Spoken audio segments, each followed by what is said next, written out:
ഈ പേഴ്സിൽ നേരം പൈസ എടുത്തത് ഞാനെടുത്ത് 2,000-3,000 രൂപ പേഴ്സ് ഉണ്ടായിരുന്നു. അത്രയും വലിയ ആവശ്യം നിനക്ക് എന്താ ഉള്ളത്? 1 രൂപ പോലും ആ പേഴ്സിലില്ലല്ലോ. എനിക്ക് ആവശ്യമുണ്ടായി, അതുകൊണ്ട് ഞാൻ എടുത്ത്. എന്താവശ്യം നിനക്ക്? നിന്റെ ആവശ്യങ്ങളൊക്കെ ഞാൻ നടത്തി തരുന്നില്ല ഇവിടെ. ഇവിടെ നിനക്ക് ഇത്ര വലിയ ആവശ്യം വന്നത്? ഇവിടെ എന്താ നിനക്ക് ഒരു കുറവുള്ളത്? ഇന്ന് ഞാൻ എത്ര നാണം കെട്ടും നിനക്കറിയാമോ? പൈസ ഇല്ലാണ്ട് ഒരു മൊബൈൽ റീചാർജ് ചെയ്യാൻ വേണ്ടി അവിടെ കൊടുക്കാനുള്ള പൈസ പോലും എടുക്കണ്ടായിരുന്നില്ല. നിനക്കറിയാലോ എന്റെ അക്കൗണ്ടിൽ പൈസ ഇല്ലാന്ന്.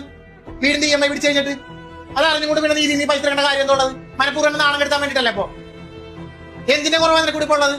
നിനക്ക് ഇതിനു വേണ്ടി പൈസ എന്തിനാണ് പറഞ്ഞു കഴിഞ്ഞാ? ഇല്ല, കഴിഞ്ഞിടയിൽ കുറച്ച് ചെയ്യാനുള്ളത് പറയാനല്ല.